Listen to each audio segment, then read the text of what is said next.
Hello, welcome to the Rusty Fleet Talk Show. The Rusty Fleet Talk Show is a talk show where we have a look at certain types of fleet that you can gather in the game Star Citizen, or that you can build inside of this game with real money, or you can buy them in-game with in-game credits, of course. What is this Rusty Fleet Talk Show thing you are talking about, you think? It is the talk show that I like to make because my interest in having this fleet and why I have this fleet, I find it very interesting, and I wanted to take you on this journey also because when I see a lot of content and talk a lot of people that are liking Star Citizen, they will be caught up also with this thought of having an own fleet in your organization with a group of friends or just as a solo player. So we will consider, of course, what type of fleet. Is it the battle fleet? Is it a trade fleet? Is it in industry like mining or salvaging? How big does it need to be for you? Is it for you as a solo player? Are you a casual player that only plays like 2-3 times a week?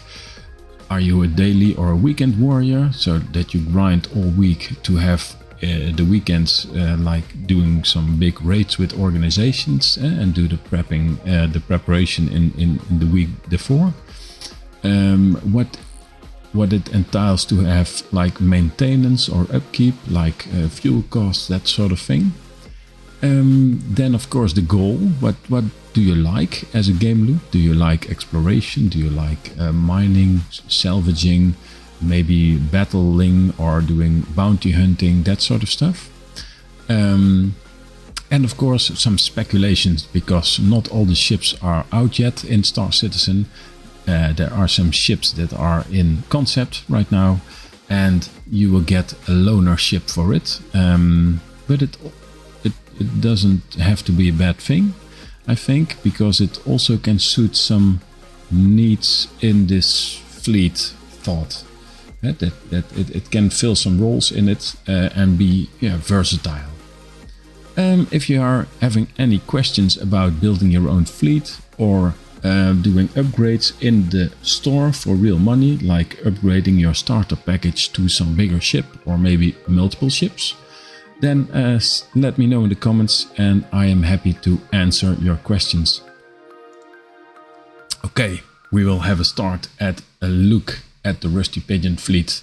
The Rusty Pigeon fleet, it's my own fleet, of course. Okay, my initial thought of having fleets in Star Citizen is more of an exploration and salvaging or expedition gameplay fleet. So my ships that I bought are filling up these roles, or filling up some roles that other ships can benefit from. They may vary from small ships, medium to large, or even expedition, with different specializations, but they also need to be versatile, so I can use them in more ways than only my thought of this fleet. Why? I always liked the movies from Indiana Jones, for example, or just having a look at Event Horizon, like space movies from the past, maybe Alien, that sort of stuff, like the Nostromo. It's the thought of going to wrecks from other derelict spaceships in space or even planetside, that you can find maybe treasure there, maybe you can rescue people, maybe you can find some rare flora and fauna or alien creatures, maybe just cargo, valuable cargo like treasure chests or gold, or maybe even more valuable commodities, or just also think of information like on the servers that are on these ships. they may have markers or waypoints that you can use or find to get even more loot or just sell these information for money. And of course, if you are removing all this sort of stuff from these ships, there will be this husk of a wreck that you can also salvage. So you can salvage all these materials, the fluids, the fuel, the ammunition, the all sorts of cargo that it carries, and you can sell it also as a commodity. Okay, what do I need in a spaceship to achieve this, and how would I do it? First of all, I work alone a lot. Sometimes I work with others. I like to do some group play, but it's not always possible to have every day of the week these friends together to fulfill this type of gameplay. So I am considering to have a fleet that with ships in it that I can use for a good amount soloable, so like a solo player, and also operating them like in the small operating costs that I can earn enough money to keep the fleet going, and not that I don't gather enough resources that I can use that I can't use it anymore.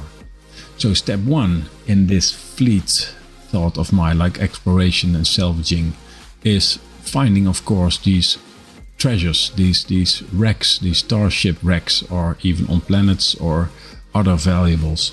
So I need an exploration vessel, a ship, or a discovery ship, or even an exploration expedition. So you also can go on expedition by foot or by vehicles to look for these valuable things. With this, I gather information that I can, of course, upload to my own star map and my own data servers from in the ships. This information will be only available to me. If it doesn't get stolen through data runners or pirates or that sort of stuff, I am the only one having this information, so I can take my other ship, my salvage ship, the Reclaimer, to go to these wrecks and make benefit of it, that I am the only one that are finding these wrecks and also can benefit from it in selling commodities and salvaging these wrecks, of course. Maybe also get some concept weapons that are much powerful than we can only buy in game, that sort of stuff. So the ships in my fleet are the RSI Zeus Mark II, the Aegis Dynamic Retaliator.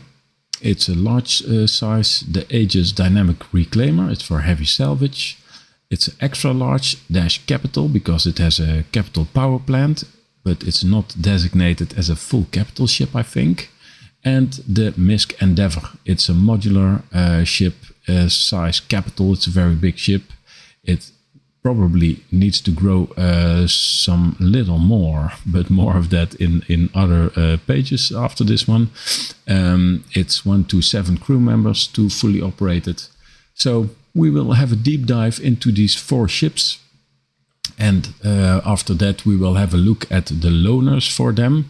So how do I use this fleet right now at this moment? Because like the Aegis Dynamic Retaliator, the Zeus and the Endeavor are still in concept. Only the Dynamic, the Reclaimer is in game. So we will have a look at the Zeus Mark II. So the Zeus Mark II ES, it stands for Essential, the variant. The Zeus series has 3 variants. It's a cargo variant, the CL, the Clipper. The Mark variant, it's the Mark is a bounty hunter vessel. It can have a bounty prisons inside. And you have the ES, the Essential. It's an exploration vessel with a radar package in it. It's from Robert Space Industries. The Zeus Mark II ES. The Mark II is the Mark 1, the Zeus Mark 1, the original Zeus, is this old space shuttle that is equipped with one of the first jump or quantum drives that made it possible for humanity to travel long distances in space. So that's in the lore. The type is an explorer slash expedition, but it also has a decent cargo grid and can be used as a daily driver. It's 45.7 meters long. 1 to 3 crew sizes are needed to operate all the functions, but you can fly it also solely. You only have to be a little bit maybe patient or careful if you fly out in the outer frontiers in the dangerous galaxies. The pros and cons are that it is a smaller ship, so it has low upkeep, low cost. It has fairly big shields for the size as it is. Also operated pilot-controlled guns or turrets that it can use. It has a robust radar package for scanning and for exploration, and it also has some small room for a small land vehicle. The cons are that it does not fly very well in atmosphere. It doesn't have big wings, so flying in atmosphere will most of the time be doable of the thrusters, the maneuvering thrusters that it has, but you have to be careful that you don't overheat the thrusters because of the lack of wings. It is a multi-role, so master of none, so it can do exploration pretty good, I think, but the other roles it can do, but not as effective.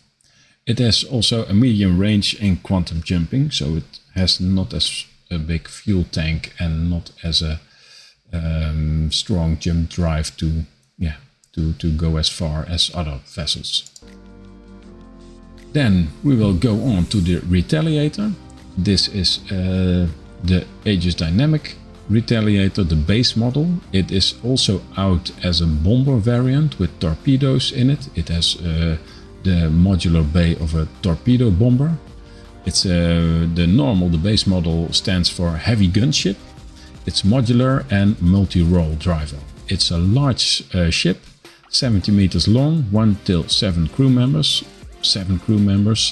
It's necessary to occupy, for example, the turrets and all the battle stations inside of this big, large spaceship. Aegis Dynamic is also one of the manufacturers in the Star Citizen lore that is producing a lot of military and navy spaceships. So that's also the reason. The pros is that it has a lot of heavy armor. It is medium cost for upkeep. It has also big shields, a lot of guns and missiles, of course, because it still is a heavy gunship.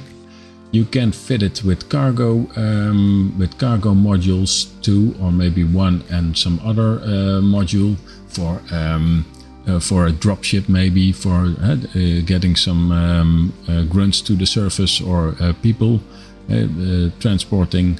An exosuit recharge bay for the use of exosuits, that it can be recharged, and much more. Also some habitation modules so that you can use this more as a home base for you. The cons are that it is multi-crew, necessary for operating all the features. It has a medium range. It's not a very good large traveler. It's flies sluggish in atmosphere. These pods at the landing gear, the landing gear are these feet, but these pods are also thrusters, so if they turned up, you use them in VTOL mode. So you can use them to land planet side, of course, very fast and take off very fast, but it's very necessary to not overheat the other maneuvering thrusters. Then we are having a look at the Reclaimer. It's from Aegis Dynamic also. It's one of the only industrial ships that I produced in the past. It's the Reclaimer, but it has a lot of influences from the military. It does heavy salvaging. It has this big claw in front, floodlights, laser cutters, tractor beams, hull scraping devices, even a manned cutter ship. It's like a snub vessel or something that you can take out when you are EVAing, like doing spacewalks to these wrecks to collect some valuables, maybe from inside these wrecks. It contains like 4 drones, survey drones, that also can be used for doing some exploration in these vehicles, so that you don't have real people in it, of course, so that you can mitigate the risks. The pros, it's an extra large slash capital ship because of the capital power plant module component. It is 155 meters long. It is 1 till 3 crew members, but I think 1 till 5 if you want to also manage all the turrets and all the features of the ship. The pros are that it has a very big salvage cargo space, so you can be out there for maybe like a week doing salvaging before you need to go back and sell all the stuff you collect. It has crew compartments for long travel, like captain quarters, crew quarters, bedroom facilities, a kitchen, dining room, that sort of stuff, the drone bay, the technical area. It has also normal cargo space, like 300 SCUs for now, for storing normal cargo. This cutter ship, it has to be built for the future, and a lot of turrets. It's almost you see the Aegis Dynamics influence of it, because it has like 6 size 3 turrets that are remotely operated by 2 persons. And a size 5 manned turret, but it's very decent to fight off some pirates in light fighters, medium fighters, maybe even heavy fighters. So maybe in the future you can swap out the turrets also with missile turrets, like you have 3 turrets on this side, also at the bottom, but maybe you have 1 turret replaced with missiles. Okay, the cons are that it does not fly very well in atmosphere. It's a hefty and cumbersome beast, of course. It's like this. It has this big, bouncing landing gear. These arms that will fold in and fold out when you use them, and also this VTOL mode that the engines are aimed downwards to get a lot of thrust upwards, of course. It cannot land at small stations or small landing or even large hanging hangar pads or landing pads. It needs to be in big cities or big ports. And of course, it's heavy in operating costs.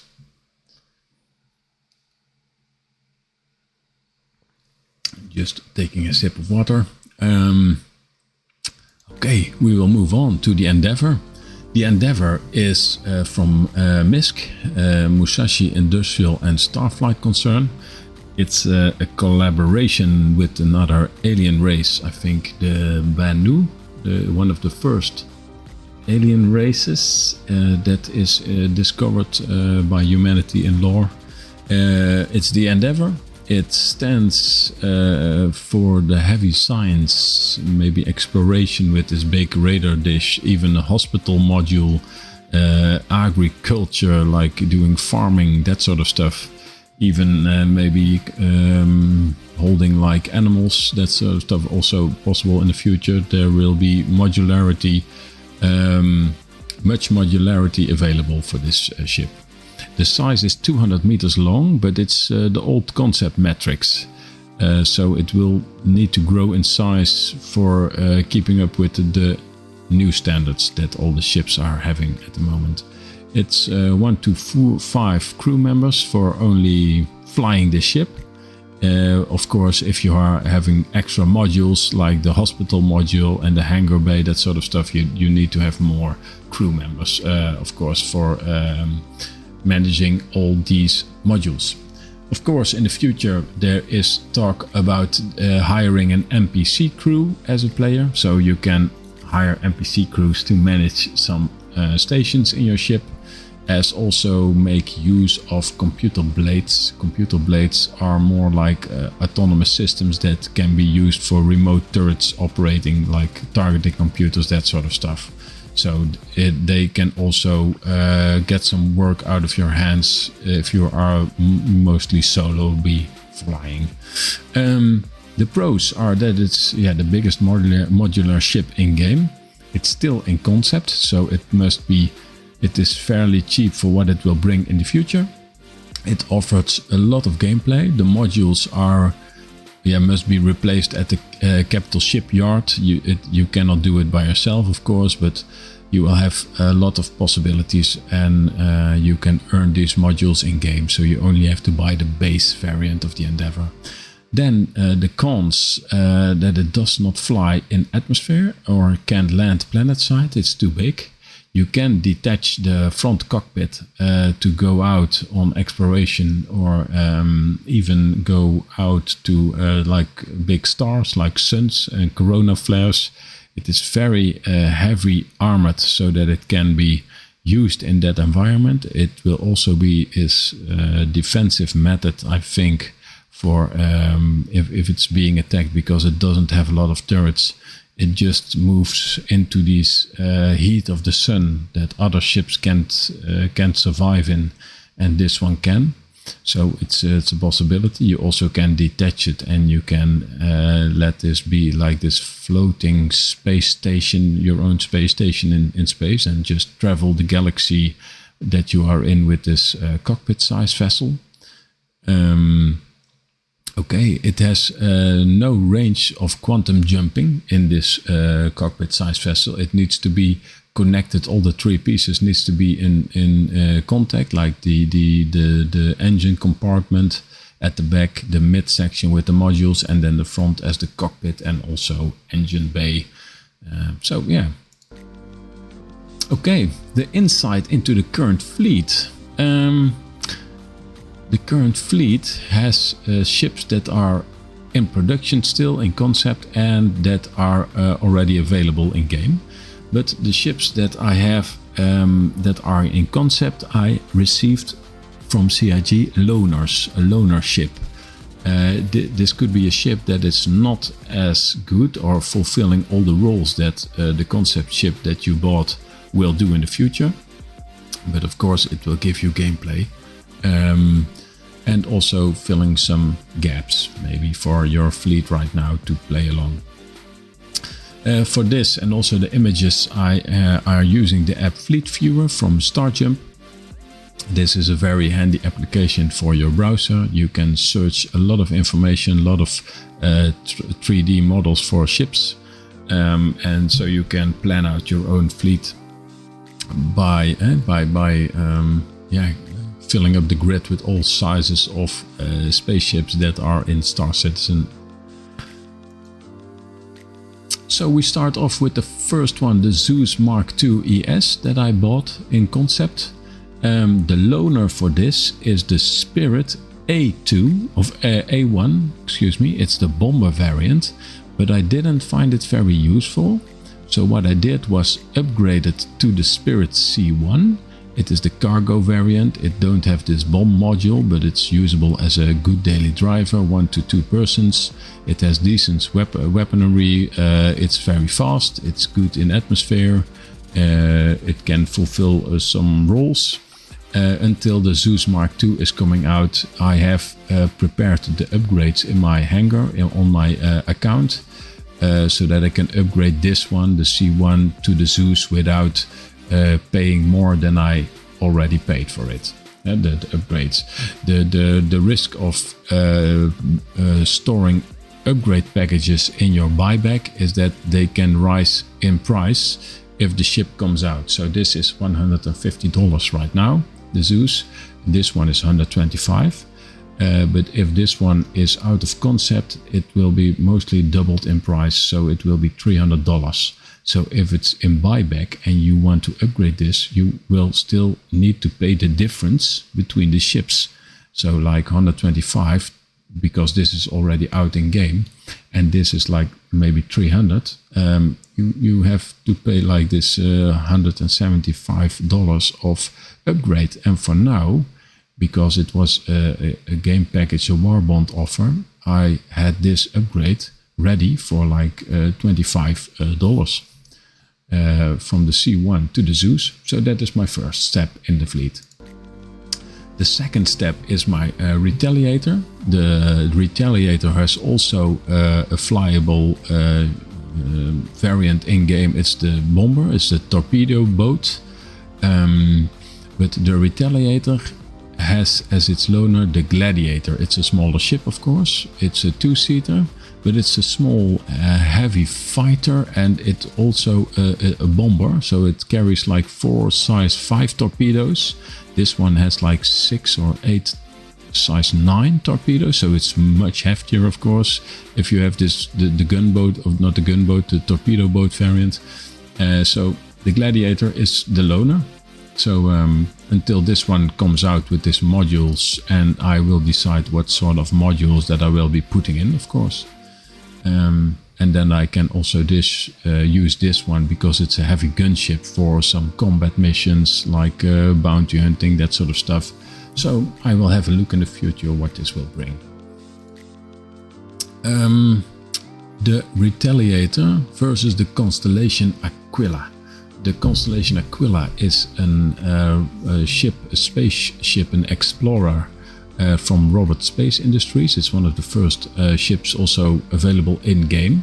It carries the Ursa rover and the P-25 Merlin as a snub vessel, and the Ursa rover as an exploration for planetside. It is already out in-game, and it's 61 meters long. I put this versus the comparison in it because I had the choice and the thought of getting the Constellation Aquila, because it's like $315 right now, complete this package. But I decided to go for the Retaliator base that is still in concept, and the Zeus. So the Zeus is my exploration ship, and this will be cargo and a gunboat, or even carrying some vehicles or snub fighters ship. So this package is now like $315 and I have these two ships, these bigger ships. This one is also in size bigger than the Constellation, but I bought the two ships for the same price, and if they are coming out of concept, they will rise in price, of course, because they are having much more capability and sorts of gameplay that you wanted to do. Then I had the Reclaimer. The Reclaimer is also in game already. The Reclaimer I bought because I am really liking the ship and the salvaging gameplay, and also the exploration in space wrecks and finding treasure and loot there. So it's already usable, but a lot of these features, and also it's a very old design, so it needs to be having a big rework, and also the claw is becoming available like in the end of 2023/2024, I think, and also more of the features. It comes now with an arrow, and the arrow is a loaner ship for the more for use in the arena. The Star Citizen arena is more of a player versus player environment, because this is not an agile gunship or a fighter, of course. They gave you this arrow for now, but it will be taken away, I think, in the future. But it's your so you have a chance to do some PvPing. So it's very nice. It's a very good fighter. It sometimes is one of the meta fighters, so it's a very good light fighter, nice to use, nice to fly for short distances. So it's a good one. Okay, then we are going off to the Endeavour. The Endeavour, because it's also in concept, I scaled it up by 2.1 in this image. It's also the Hope, the Endeavour Hope class. It comes with this hangar bay and this module for a fully fledged hospital. So it's a hospital ship. it has room in this hangar bay for 2 Cutlasses Red. But for now this one is not in game, so you get the Starfarer. It's a refinery and refueling ship from Misk. It's already in game. It also needs a lot of love and attention, but it's also really nice, really nice industrial gameplay loop that I like a lot. So I'm very happy with it. And when this is becoming available, then this will be taken out of my hangar as of the Cutlass Red. The Cutlass Red variant is more of the space ambulance. It has 2 medical beds in it, room for 2 doctors or nurses, and a co-pilot and a pilot. And you can use this for medical gameplay, like rescuing people that are stranded out in the verse or being incapacitated after firefights. You can go there. It's more like a drop ship. It's more of a medivac. It's like fast in, fast out, getting the patient on board with a lot of protection. And it also carries a radar dish, so it has a fairly decent scanner package so that you can search. So it's more like a search and rescue medivac thing. The Endeavour has still some old dimensions, because in game right now, if you look at the website, it says that it is long 200 meters. So for comparison, 200 meters is almost as big as the 890 jump from Origin that is already in game. It's a capital ship. It's also very big, but in the concept it is planned that it can hold 2 Cutlasses Red in his large hangar bay. So I scaled it up because it's also a possibility in this fleet viewer from Starjump that you can scale the ships. So also the old ships you can play a little bit with the metrics, with the dimensions that it have. But you will see that if I put 2 Cutlasses Red after each other, it cannot fit.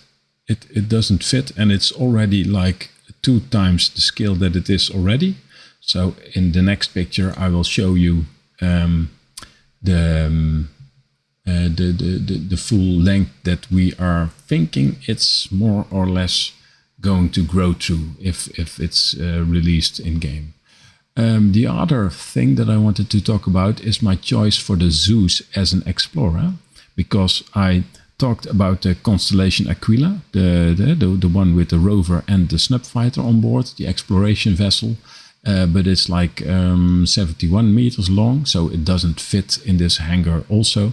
But the Zeus, at the other hand, would fit in the Endeavour hangar. And if I also have this Hubble telescope package on it, I can use the Endeavour to do some deep space scanning in star systems that are much further away than you can scan with your smaller ships. Because this will be at the best of it. And then I thought, let's put the Zeus Mark II inside this hangar. So if this ship finds anomalies, I can send out my Zeus Mark II through to these anomalies to find out what it is. So go and explore. And if I have the data, then I can send in my reclaimer to go and salvage. So it's, I think it fits really well with each other. Okay, now the Endeavour speculation, the dimensions. The Endeavour Hope, because it's the Hope class, it comes with this standard, with this hangar and this hospital module, but I don't have it, I only have the base. But it is 200 meters now in concept, so it's like this size. If I scale it 2.1 times, it's like 420 meters for now. It is possible to fit the Zeus in it, but it's already like double the size. It's an enormous ship, because the Javelin that is in game is like 480 meters, and one of the head developers of the ship development said there will be no bigger playable ownership in game than the Javelin. So it isn't likely that the Endeavour will grow larger than the Javelin, but the Javelin is right now is not usable by people because it's prepped for some in-game events like Invictus Launch Week, but also the single-player campaign. But maybe it's the Javelin like Mark 1 and we get a Mark 2 variant that is a little bit bigger because all the functionalities that it's need to have with the current standards that all the new ships are in. So I made this one, the Endeavour, like 3.0, like the scale is 3 times the normal size, because it can fit the 2 cutlasses red, as it said on the concept letter, the concept design.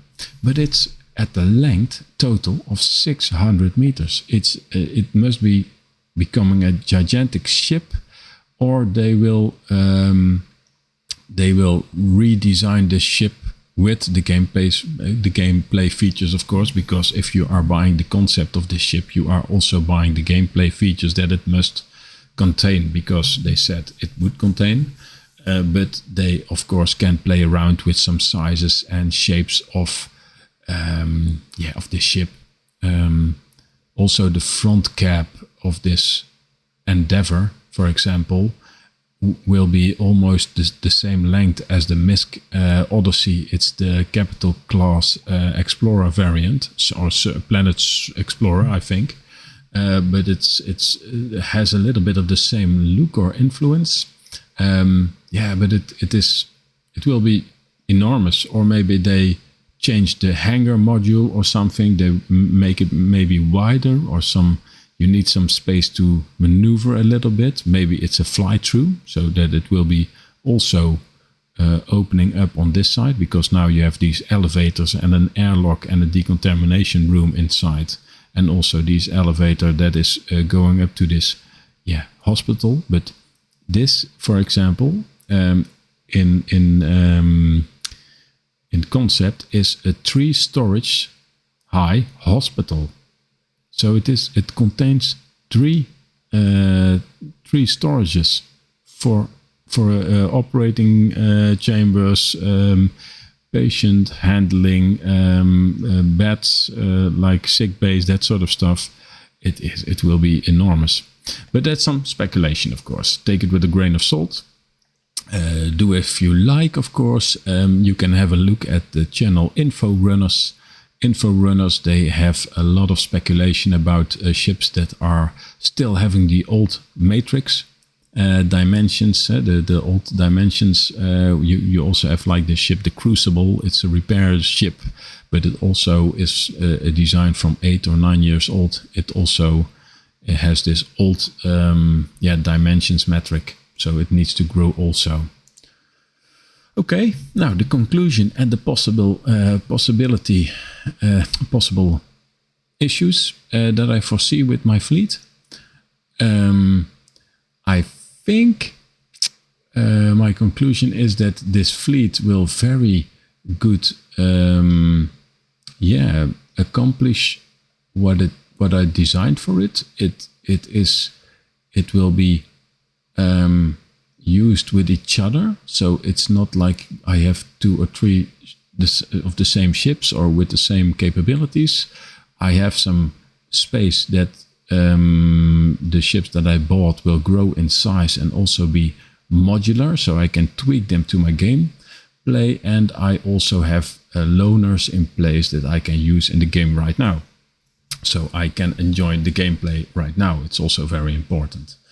One of the problems could be that maybe the Endeavour doesn't grow as much that it can hold the Zeus, for example, in its hangar. So it could be, I don't know. We will have a look in the future, but that is it's possible that it end up pretty small, but it will be the biggest prestige and capital ship of Misk. So I think it will do a good job also in size. Okay. Yeah, thank you for watching this talk show with me. If you like it, like, subscribe, and hit the bell icon. And I'm off to make part 2, of course. I hope in the future that I can accompany some people also that are willing to show their fleet. And so we can have a chat and a review about it. If you have questions, leave them down in the comments. And I will see you next time. Thank you. Bye-bye.